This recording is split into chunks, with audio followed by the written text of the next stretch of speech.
Hello friends, हमारे घटना चक्र पर की टो की टेस्ट सीरीज़ का ये लास्ट टेस्ट सीरीज़ है। ये 10वां प्रैक्टिस सेट है। आई होप कि आपने बाकी सारे टेस्ट सीरीज़ को अच्छी तरीके से कवर कर लिया होगा। और अगर आप इसको अच्छी तरीके से कवर करते चल रहे होंगे तो यहाँ से डेफिनेटली आपको कुछ ना कुछ क्वेश्चन डायरेक्ट देखने को मिलेंगे, क्योंकि घटना चक्र जो है वह हमेशा ही जो SSC के द्वारा कराए गए प्रीवियस क्वेश्चन है वहाँ से टेस्ट सीरीज़ को बनाता है। और इसके अलावा जो भी एक्सपेक्टेड क्वेश्चन रहते हैं वो उसे भी इंक्लूड करता है। इसके अलावा जो इसके करंट अफेयर होते हैं वो बहुत ही अपडेटेड होते हैं, और जो इंपॉर्टेंट करंट अफेयर जो कि अक्सर पूछे जाने वाले करंट अफेयर होते हैं वहाँ से घटना चक्र अपनी टेस्ट सीरीज़ में इसको इंक्लूड करता है। तो घटना चक्र की टेस्ट सीरीज़ आप देखेंगे कि उत्तर प्रदेश में जितने भी एग्जाम होते हैं लोग घटना चक्र की टेस्ट सीरीज़ को जरूर कवर करते हैं। तो चलिए हम आज लास्ट ये टेस्ट सीरीज़ को शुरू करते हैं। हमारा पहला क्वेश्चन है, सूची मिलान करना है। यहाँ पर आपको अधिनियम दिए गए हैं और इसके वर्ष दिए गए हैं। तो भारत शासन अधिनियम जो है ये 1935 में आया था, यह मिलान है। क्रिप्स प्रस्ताव जो है यह 1942 में आया था। अगस्त प्रस्ताव 1940 में आया था। और वैवेल योजना जो थी ये 1945 में आई थी।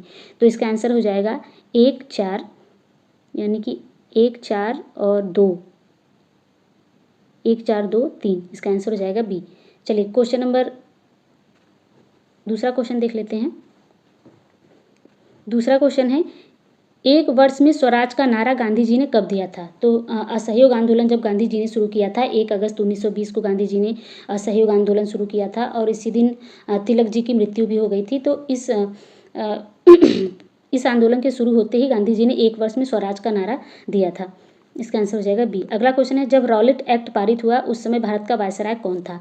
तो रॉलेट एक्ट जो है यह 1919 में आया था, और इस वक्त भारत का वायसराय जो था वो चेम्सफोर्ड था। अगला क्वेश्चन है, निम्नलिखित सत्याग्रहों में से किसका नेतृत्व महात्मा गांधी ने नहीं किया था? तो आपको बताना है कि नहीं किया था। तो भारत छोड़ो आंदोलन का 1942 में गांधी जी ने नेतृत्व किया था। इसके अलावा सविनय अवज्ञा आंदोलन का भी 1930 में किया था। बारदोली जो था यह 1928 में हुआ था, और इसका नेतृत्व जो है यह सरदार वल्लभ भाई पटेल जी ने किया था। तो इसका आंसर हो जाएगा सी। बाकी खेड़ा जो है यह 1918 में गांधी जी के द्वारा नेतृत्व इसका किया गया था। चलिए अगला क्वेश्चन देख लेते हैं। 5वां क्वेश्चन है, कलकत्ता में एशियाटिक सोसाइटी ऑफ बंगाल की स्थापना 1784 में किसने की थी? तो एशियाटिक सोसाइटी ऑफ बंगाल की स्थापना विलियम जोन्स ने की थी कलकत्ता में। अगला क्वेश्चन है, निम्नलिखित घटनाओं पर विचार कीजिए और इन्हें कालक्रमानुसार व्यवस्थित कीजिए। कन्नौज का युद्ध, चौसा का युद्ध, तालीकोटा और खानवा का युद्ध। तो खानवा का युद्ध जो था यह 1527 में हुआ था बाबर और राणा सांगा के बीच। तालीकोटा का युद्ध, जिसे कि बन्नी हट्टी और राक्षस तंगड़ी भी बोला जाता है, यह 1565 में हुआ था। इसके अलावा कन्नौज का युद्ध 39 में हुआ था, 1539 में, और चौसा का युद्ध 1540 में हुआ था। तो इसका आंसर हो जाएगा आपका सबसे पहले 4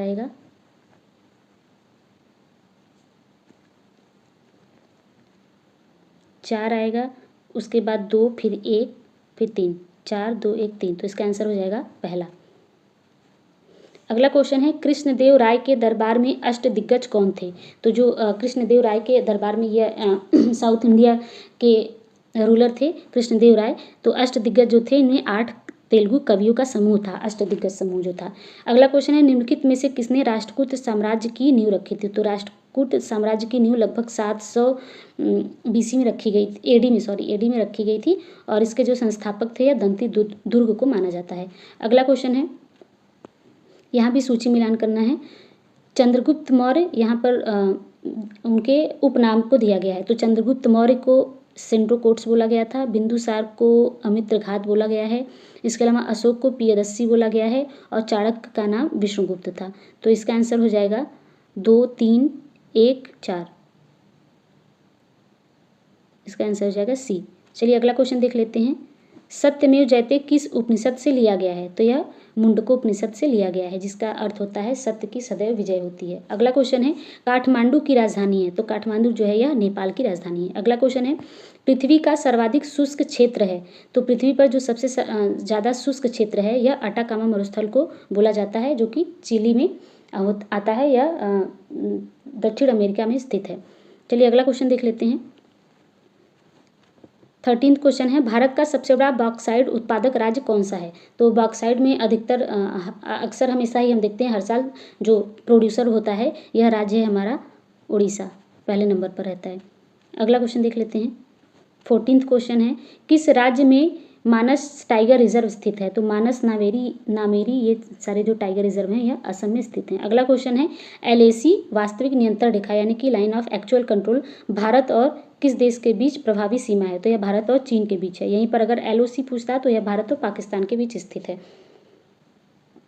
अगला क्वेश्चन है क्वेश्चन नंबर 16 देख लेते हैं।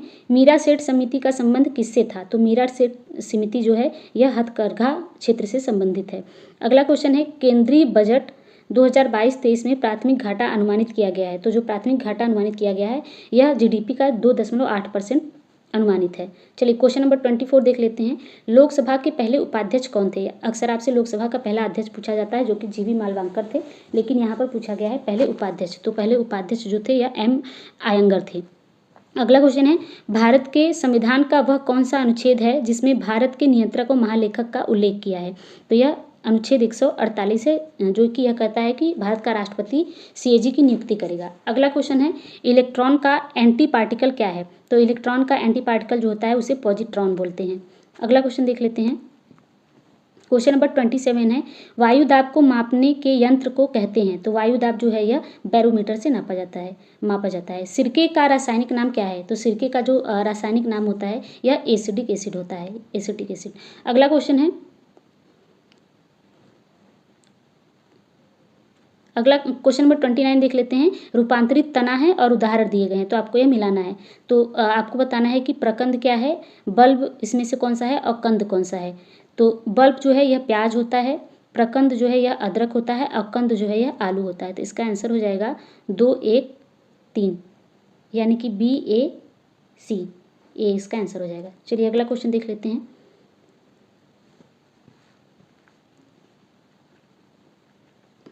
क्वेश्चन नंबर 18 है आयकर विभाग द्वारा जारी पैन कार्ड निम्न में से किस उपयोग के लिए प्रयोग नहीं किया जाता?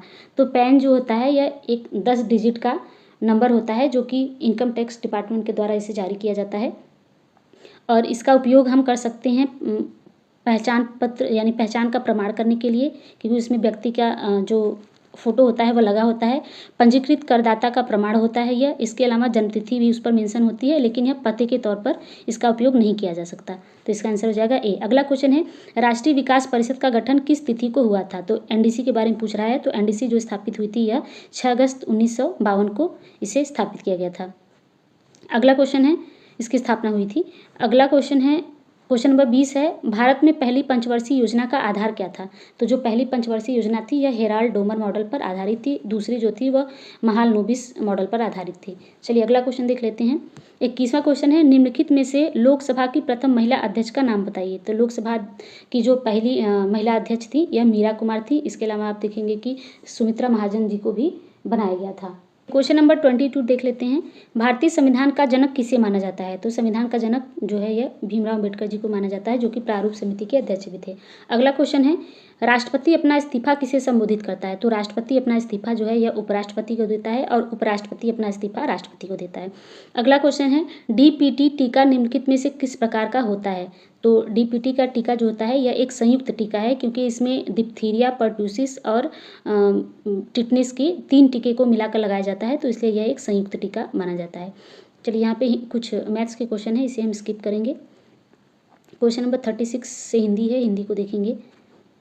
मनोरथ का संधि विच्छेद होगा, तो मनोरथ का संधि विच्छेद जो है यह मन प्लस रथ होगा, तो इसका आंसर हो जाएगा ए, यह एक विसर्ग संधि है। अगला क्वेश्चन है नाक रगड़ना का अर्थ क्या है? तो नाक रगड़ना मतलब होता है दीनतापूर्वक प्रार्थना करा या फिर गिड़गिड़ाते हुए प्रार्थना करना, इसका आंसर हो जाएगा सी। अगला क्वेश्चन है जिसके सिर पर चंद्र हो के लिए उपयुक्त शब्द? तो चंद्रशेखर जो कि भगवान शिव का पर्यायवाची भी है, तो उनके सर पर वो चंद्रमा को धारण करते हैं इसलिए उन्हें चंद्रशेखर भी बोला जाता है।